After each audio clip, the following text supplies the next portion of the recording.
Bismillahirrahmanirrahim. Assalamualaikum warahmatullahi wabarakatuh. Alhamdulillahi rabbil alamin, wassalatu wassalamu ala rasulillahi wa ala alihi wa sahbihi wa man wala. Qala rabbi shrah li sadri wa yassir li amri wa hlul 'uqdatam min lisani yafqahu qawli. Wa qur rabbi adkhilni mudkhala sidqi wa akhrijni mukhraja sidqi waj'al li min ladunka sultanan nasira. Yang berbahagia Tuan Imam, Tuan Bilal, pengurusi masjid Qaryah Kampung Sawah serta jawatan kuasa, para asatizah, para ilmuwan, hadirin hadirat, jamaah yang dikasihi Allah Subhanahu wa taala sekalian. Alhamdulillah, sama-sama kita panjatkan syukur kehadirat Allah Subhanahu wa taala kerana mengurniakan keafiatan kepada kita pada malam ini. Sama-sama diberi ruang dan peluang untuk kita melangkahkan kaki kita ke masjid yang mulia ini untuk kita mengimarahkannya, menunaikan salat maghrib berjemaah dan seterusnya, berada dalam majlis ilmu. Sama-sama kita dapat niat i'tikaf. Mudah-mudahan kita akan beroleh gandaan pahala i'tikaf dan berada dalam majlis ilmu pada malam ini. Dan alhamdulillah, syukur kehadirat Allah Subhanahu wa taala kerana kita telah pun dapat melaksanakan kuliah secara bersemuka, yang mana sebelum ni kita secara maya laksanakan kuliah secara maya. Bila secara maya ni dia tak apa nak bermaya, mungkin handphone tu yang tengok kita, jadi semangat tak apa nak ada. Kadang-kadang kita nak dengar kuliah sambil duduk santai-santai dalam masjid, sambil beriktikaf, ada pergerakan. Kalau duduk di rumah tak ada pergerakan, datang ke masjid maknanya kita ada aktiviti kita untuk ikat diri dengan masjid, dapat beriktikaf, dapat bersua muka, dapat menghubungkan silaturahim. Lama tak jumpa, mungkin jumpa melalui telefon dan sebagainya. Jadi alhamdulillah, dengan nikmat yang Allah Subhanahu wa taala kurniakan, nikmat dapat imarahkan masjid dan surau kita.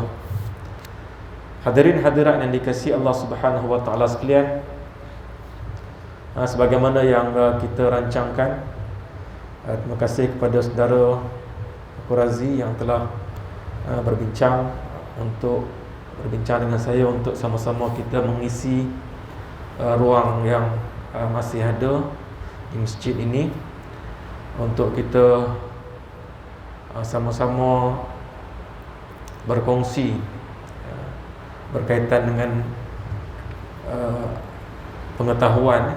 Jadi apa yang saya diamanahkan adalah untuk sama-sama kita kongsi dan bincangkan satu kitab yang dinamakan sebagai Nasaihul Ibad, nasihat-nasihat agama kepada calon-calon penghuni syurga. Jadi kita semualah yang merupakan insya-Allah penghuni syurga. Jadi kitab ni karangan Imam Nawawi Al-Bantani. Dia merupakan seorang tokoh ulama Nusantara yang lahir pada tahun 1815, lama dah. Dan beliau pernah mengajar di Mekah sebagai guru lah, dan juga sebagai imam di Masjidil Haram Mekah pada beberapa masa yang dulu. Jadi beliau telah menghurai satu kitab berkaitan dengan nasihat-nasihat agama karangan Ibnu Hajar Al-Asqalani, seorang tokoh yang dikenali, pengarang kitab Fathul Bari, di mana beliau telah mengupas kitab tersebut. Jadi bukunya dinamakan sebagai Nasaihul Ibad. Jadi yang ada pada tangan saya, dan insya-Allah kita akan kongsikan banyak di sana nasihat-nasihat untuk kita sebagai hamba utusan Allah Subhanahu Wa Taala di muka dunia, yang mana tak lain tak bukan matlamat kita adalah untuk menuju Allah Subhanahu Wa Taala, yang akhirnya kita bermohon agar kita tergolong dalam golongan orang-orang yang dimasukkan oleh Allah ke dalam syurga. Cuma waktu kita duduk dalam dunia ni, banyak ujian, banyak dugaan, banyak cobaan hidup, banyak masalah-masalah yang kita hadapi. Jadi untuk menghadapi segala cabaran, dugaan, tribulasi dunia ini, perlu kepada kekuatan, perlu kepada bimbingan, perlu kepada nasihat-nasihat. Jadi oleh itu wajar dan agak bertepatan kita mengambil kitab ini untuk sama-sama kita kongsikan, insya-Allah. Di mana pada malam ini saya akan kongsikan dua hadis Nabi sallallahu alaihi wasallam sebagai muqaddimah kepada buku ini. Di mana buku ni tak silap saya ada 214 nasihat dalam 20 bab. Panjang lah. Di mana hadis yang pertama, iaitu hadis daripada Abi Dzar Al-Ghifari radhiyallahu anhu. Ini merupakan hadis qudsi. Hadis qudsi ini hadis yang agung, hadis yang suci. Dia lafaz Nabi sallallahu alaihi wasallam, makna daripada Allah Subhanahu Wa Taala. Hadis qudsi ini adalah salah satu daripada hadis 40. Mungkin ada pelajaran hadis 40. Hadis yang ke-24 daripada hadis 40 yang dijadikan sebagai muqaddimah kitab ini. Di mana hadis daripada Abi Dzar Al-Ghifari radhiyallahu anhu an Nabi sallallahu alaihi wasallam فيما يرويه عن ربه عز وجل أنه قال يا عبادي إني حرمت الظلم على نفسي وجعلته بينكم محرما فلا تظالموا يا عبادي كلكم ضال إلا من هديته فاستهدوني أهدكم يا عبادي kullukum ja'i' illa man at'amtuhu fastat'imuni at'imukum. Kita baca dulu setakat tu, berhenti setakat tu, dan kita cuba terjemahkan.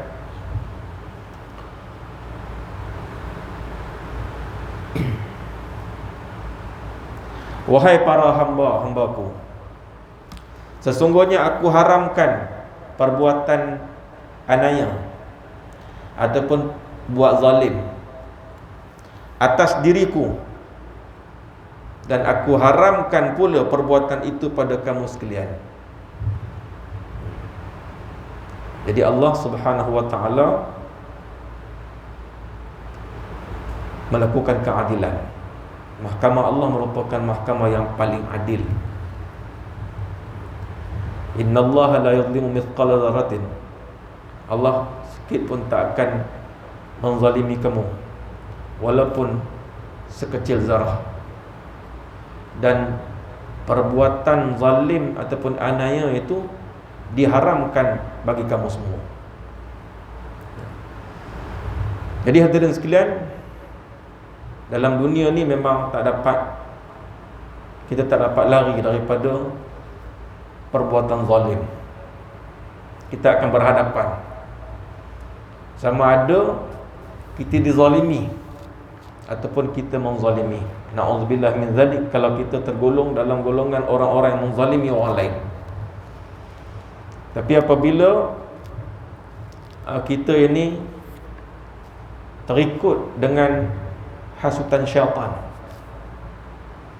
dan jauh pula hubungan dengan Allah Subhanahu wa taala, maka tidak mustahil kita juga tergolong dalam golongan orang-orang yang kemungkinan akan melakukan kezaliman, buat jahat kepada orang lain. Jadi ini merupakan perkara yang dilarang oleh agama. Perbuatan zalim yang berat adalah syirik, melakukan syirik, menduakan Allah Subhanahu wa taala, tak yakin dengan Allah, minta bantuan makhluk-makhluk lain yang berupa, mungkin berupa jin, tak tolong jin untuk mendatangkan keuntungan pada diri, pada perniagaan dan sebagainya, ataupun khianat pada orang lain, gunakan bantuan jin untuk memusnahkan orang lain, melumpuhkan orang lain, bahkan boleh membunuh orang lain dengan cara yang sebegitu. Ini merupakan perbuatan zalim yang besar, perbuatan syirik yang tidak akan diampunkan oleh Allah Subhanahu wa taala. Begitu juga perbuatan zalim ini termasuk melakukan maksiat. Kita buat dosa, artinya kita menzalimi diri kita.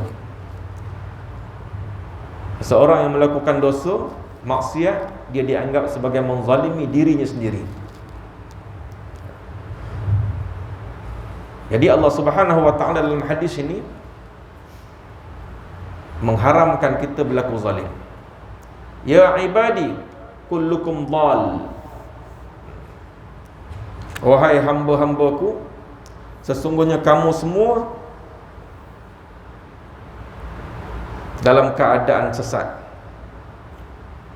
selain orang yang aku bagi petunjuk, maka mintalah petunjuk kepadaku. Hai hamba-hambaku, kalian semua lapar, selain orang yang aku bagi makan, maka mintalah makan kepadaku. Itu saya sambung sikit, tadi saya tak sebut ya. Ya ibadi kullukum ja'i illa man at'amtuhu fastat'imuni at'imukum.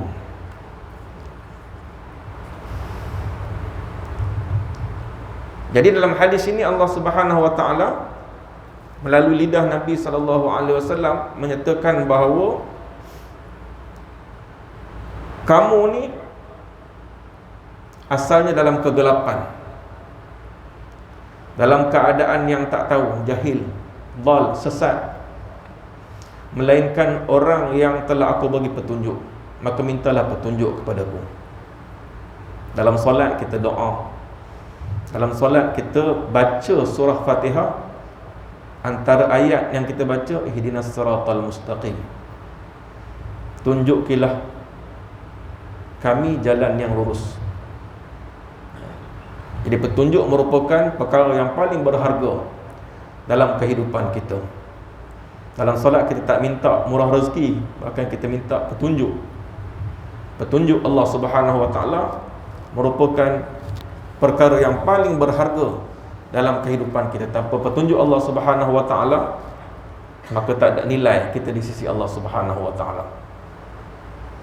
Ya ibadi kullukum ja'i illa man at'amtu fastat'imuni.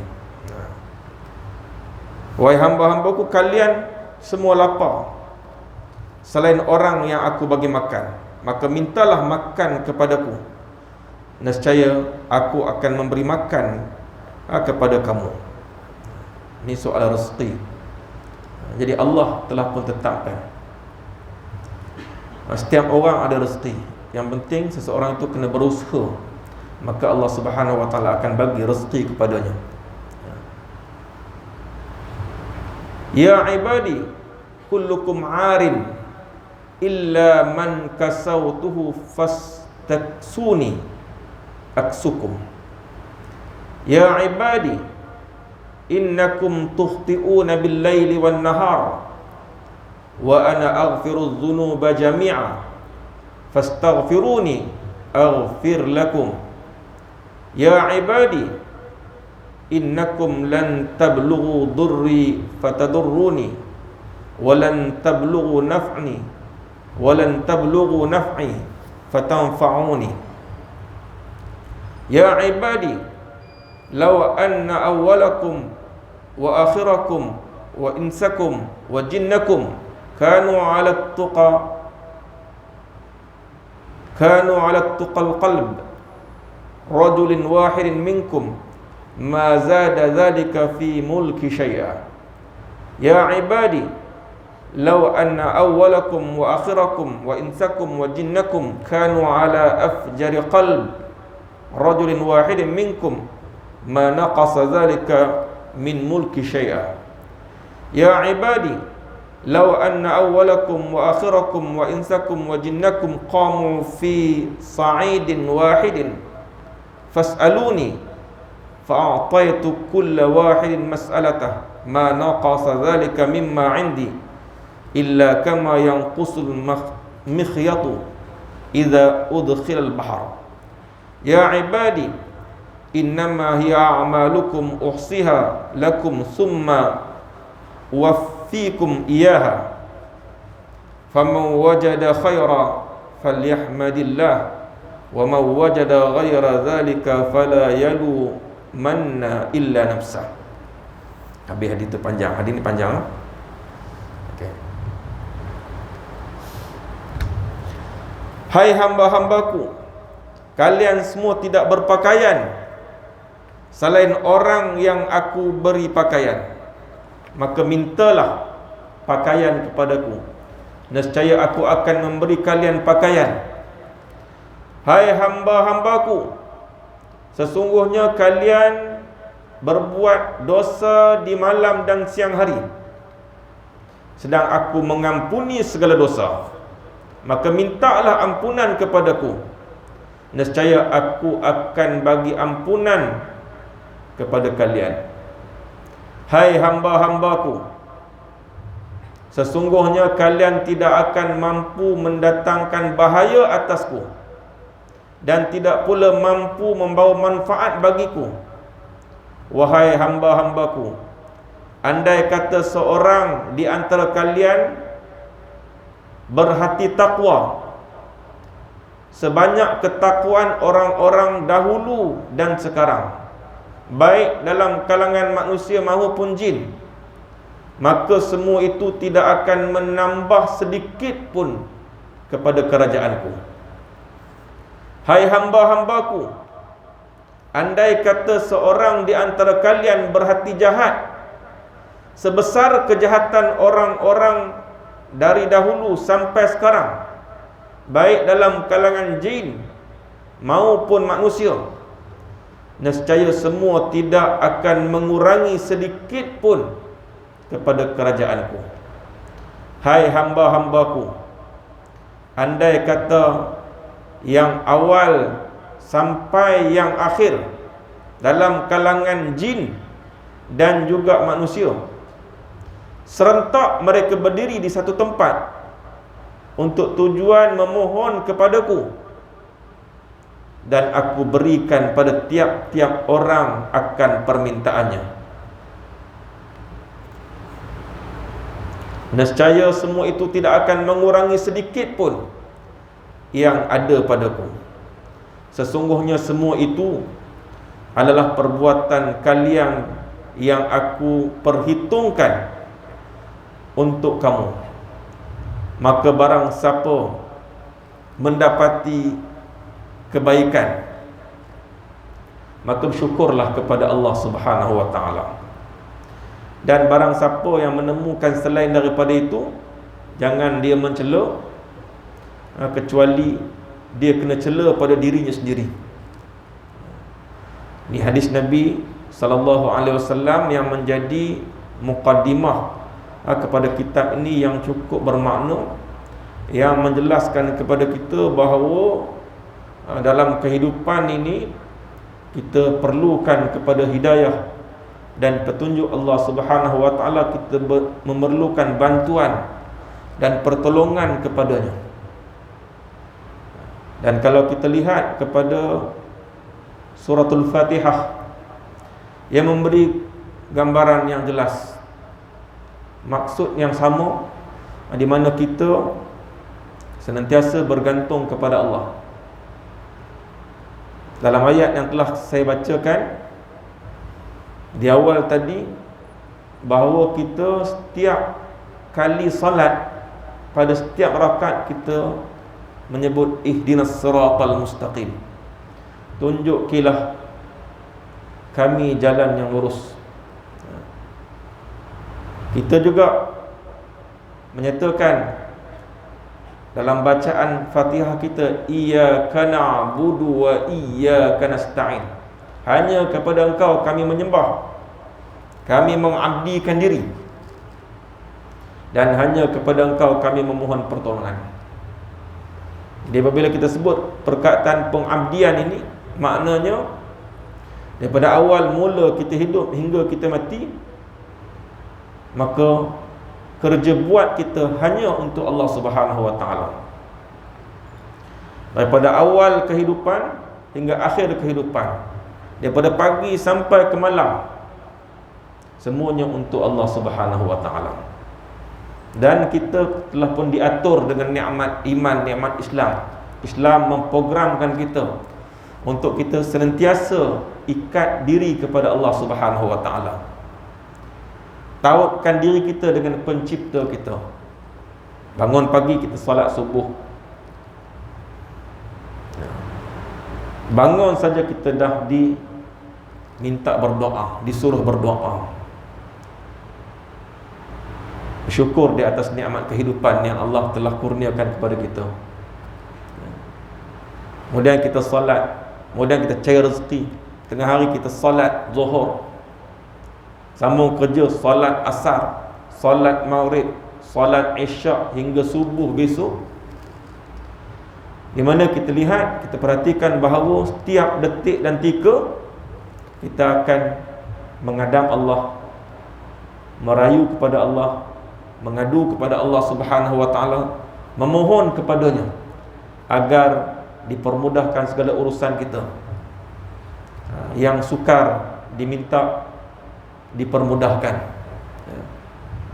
Kita minta hidayah yang merupakan perkara yang besar dalam kehidupan. Kerana itulah yang nak kita bawa apabila kita mati. Apabila kita mati, kita nakkan kita berada di dalam hidayah dan petunjuk Allah Subhanahu wa taala. Kita berdoa agar kehidupan kita dapat kita sebut kalimah la ilaha illallah Muhammadur Rasulullah, kalimah tauhid. Jadi para hadirin yang dikasihi oleh Allah Subhanahu wa taala sekalian, ini merupakan hadis yang pertama yang menjadi muqaddimah kepada kitab ini, dan diikuti dengan hadis yang kedua, iaitu hadis Nabi sallallahu alaihi wasallam yang menjelaskan tentang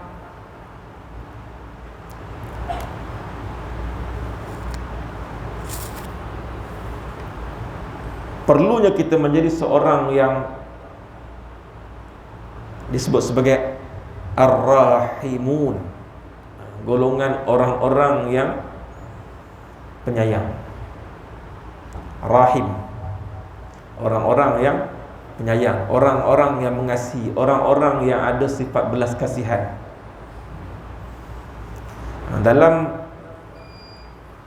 Dalam buku ni cuma kadang-kadang ada hadis yang tak disebutkan sanad di awal, jalan cerita an-an tu tak ada. Dan ada juga hadis-hadis dalam ni yang tidak dinyatakan darajatnya, ya. Darajat tidak dinyatakan, jadi kita akan sebut kemudian lah. Baik, kita lihat hadis daripada Abdullah bin Amr. An Abdullah bin Amr qala Rasulullah sallallahu alaihi wasallam,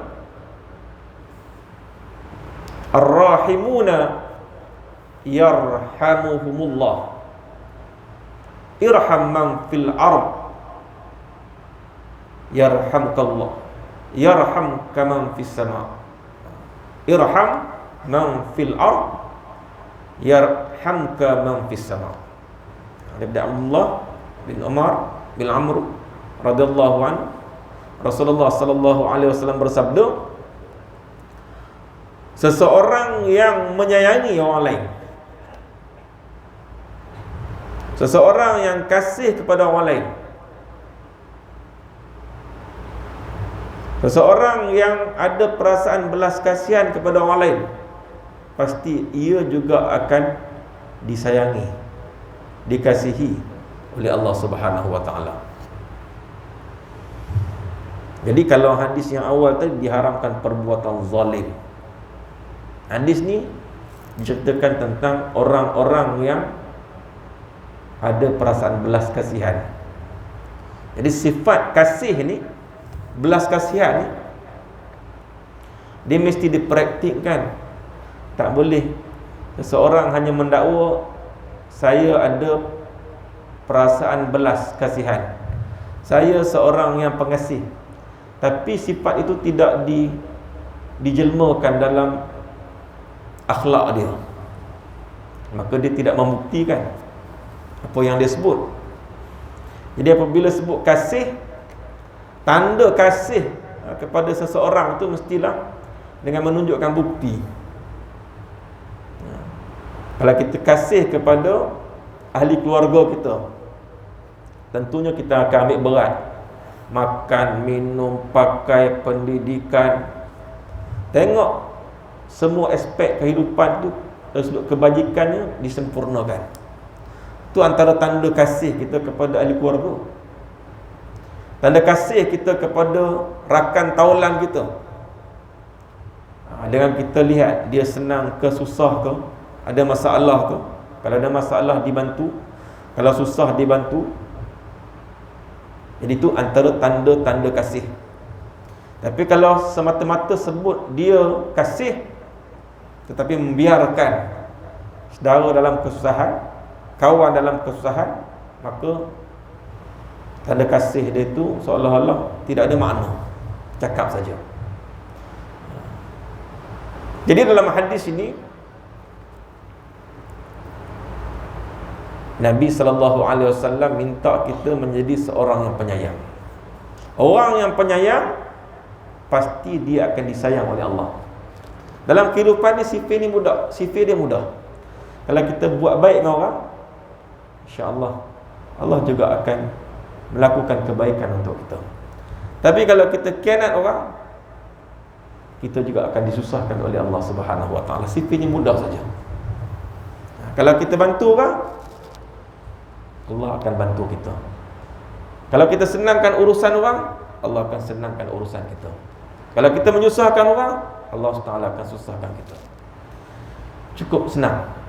Sifat dalam kehidupan ni, kalau kita buat baik, maka Allah akan membalas kebaikan untuk kita.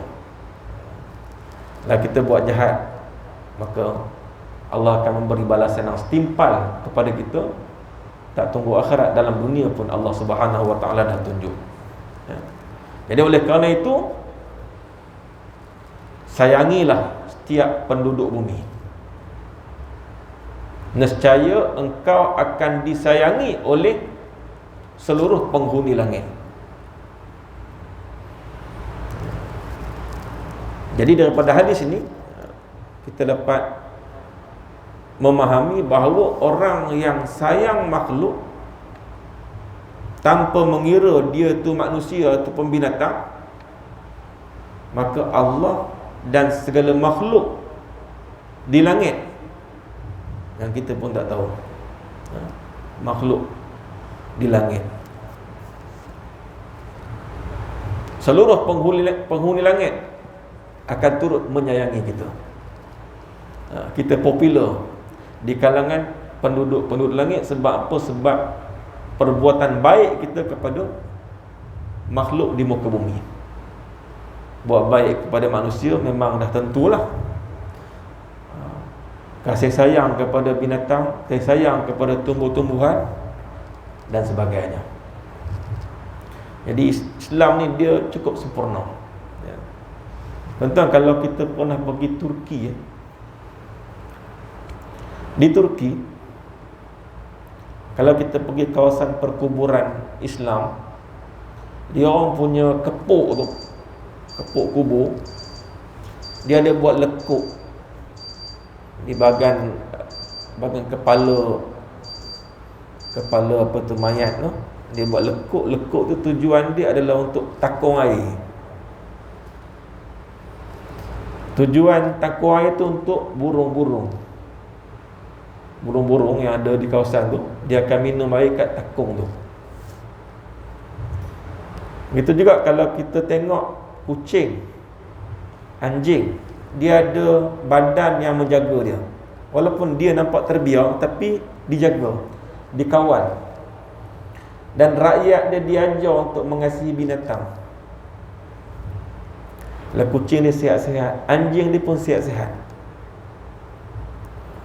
Jadi bagaimana pemimpin berjaya mendidik, mendisiplinkan rakyat supaya kasih kepada makhluk bukan setakat manusia, bahkan haiwan, juga tumbuh-tumbuhan. Jadi semua ada nilai. Dia seolah-olah menggambarkan bahawa mereka melaksanakan apa yang dikehendaki oleh hadis Nabi SAW yang sedang kita bincangkan ini. Sifat saling menyayangi ini datang daripada mereka yang memiliki kejernihan jiwa dan kesucian roh. Jauhlah daripada sifat dendam dan sombong. Jadi nak sayang orang, nak kasih orang ni mesti dalam kena bersih. Kalau dalam tak bersih, dia tidak akan ada sifat sayang dan kasih.